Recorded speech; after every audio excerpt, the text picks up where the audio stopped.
Hey everyone, it's Ellen here. You know me, I like to laugh, I like to dance, I like to give away cars.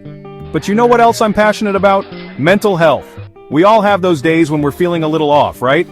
But sometimes those off days can turn into off weeks or even off months. And that's when it's so important to pay attention to what our minds and bodies are trying to tell us. Today, we're going to dive into a super important topic: the 5 alarming signs that your mental health needs a little extra love. We're going to talk about the things we might brush off or try to ignore, but really shouldn't. And don't worry, we're going to keep it light and relatable because that's how we roll here. So grab your comfy pants, maybe a cozy blanket and a cup of tea, because we're about to get real. We're going to learn some stuff, and we're going to do it all with a little laughter along the way. Trust me, you don't want to miss this. You know, even a dancing, talking comedian like myself has those days where it all feels like too much. Like that time I tried to organize my sock drawer while simultaneously learning how to play the ukulele and answering fan mail. Let's just say it wasn't pretty. I ended up with a ukulele string stuck in my hair, mismatched socks everywhere, and a serious case of the overwhelm. And that's the thing about feeling overwhelmed, right? It can creep up on you like a bad punchline. One minute you're juggling life like a pro, and the next you're dropping all the balls and they're bouncing every which way. Your to-do list starts to look more like a don't even try list. And even small tasks feel like climbing Mount Everest in those platform shoes I used to wear. But here's the thing I want you to remember: it's okay to feel overwhelmed. It's a normal human emotion. And it doesn't mean you're weak or incapable. It just means you're human, just like me, sock drawer chaos and all. And the first step to feeling better is acknowledging those feelings and realizing you don't have to go through it alone. Okay, let's be real. We all love a good Netflix binge-watching session, am I right? But if you find yourself feeling exhausted even after a solid 8 hours of sleep, and I mean the kind of sleep where you wake up with drool on your pillow and can't remember your dreams because you were so out of it, well, that might be your body trying to tell you something. And I'm not just talking about needing an extra shot of espresso in your latte.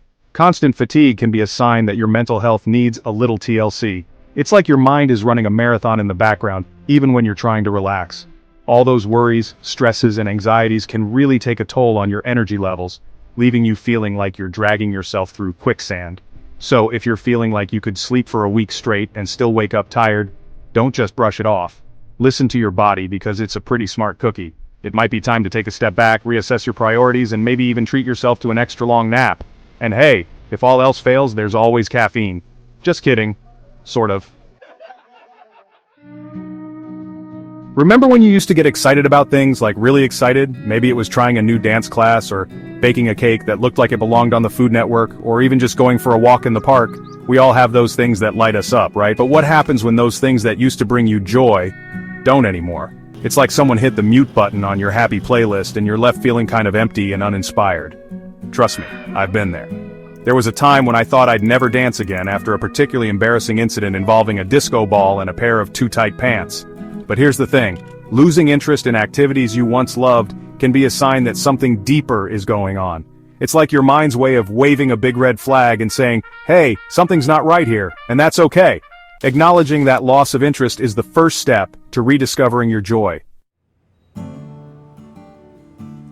Okay, let's talk about food, because who doesn't love a good meal? But seriously, our relationship with food can be a powerful indicator of our overall well-being, both physically and mentally. Have you ever noticed that when you're stressed or down, you either want to eat everything in sight or nothing at all? It's like your appetite goes on an emotional roller coaster ride right along with you. And that's totally normal. Our emotions and our eating habits are closely intertwined. But if you find yourself experiencing significant changes in your appetite or weight, whether it's sudden weight loss, weight gain, or just a general disinterest in food, it's essential to pay attention. These changes can be a sign that your mental health needs a little extra care and attention. It's like your body's way of saying, hey, something's out of whack here and we need to address it.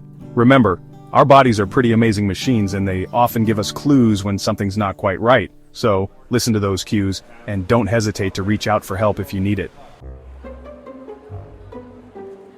Have you ever tried to have a conversation while someone's playing the kazoo in the background? It's kind of hard to concentrate, right? Well, that's what it can feel like when you're struggling with your mental health. It's like your brain is constantly bombarded with a million thoughts, worries, and to-dos, making it nearly impossible to focus on anything else. You try to read a book, but you can't remember what you just read. You try to have a conversation but your mind keeps wandering. And don't even get me started on trying to make decisions. It's like your brain turns into a giant game of ping pong with thoughts bouncing back and forth without ever settling on an answer. But here's the thing. Difficulty concentrating is not a sign of weakness or a character flaw. It's often a symptom of something bigger, a sign that your mental health needs a little TLC. So be kind to yourself. Give yourself permission to take breaks and don't be afraid to ask for help in silencing that mental kazoo. We all have those days when we feel a little down, right? Like when you burn your toast in the morning, or you spill coffee on your favorite shirt, or you accidentally call your boss mom. We've all been there. But when those down days turn into weeks or months and you start to feel a sense of hopelessness, like things will never get better, well, that's a sign that you need to reach out for help. Feeling hopeless or helpless is a serious symptom of mental health struggles, and it's not something to be ignored. It's like being stuck in a dark tunnel, unable to see the light at the end. But even in the darkest of times, it's important to remember that you are not alone, and there is always hope. Just like a comedian who bombs on stage, it's important to remember that this is just a temporary setback. The sun will rise again, the laughter will return, and you will find your way back to the light. Well, there you have it, folks. We've covered a lot of ground today, from feeling overwhelmed to battling constant fatigue, from losing interest in things you used to love to struggling with changes in appetite and concentration. And we can't forget about the importance of addressing feelings of hopelessness and helplessness. Remember, it's okay to not be okay. If you're experiencing any of these signs, reach out to someone you trust or a mental health professional. You are not alone, and there is help available. Take care of yourselves, be kind to your minds and bodies, and don't be afraid to ask for help when you need it. And always remember, you are stronger than you think, more resilient than you know, and capable of amazing things. Keep shining your light, keep spreading your joy, and I'll see you next time.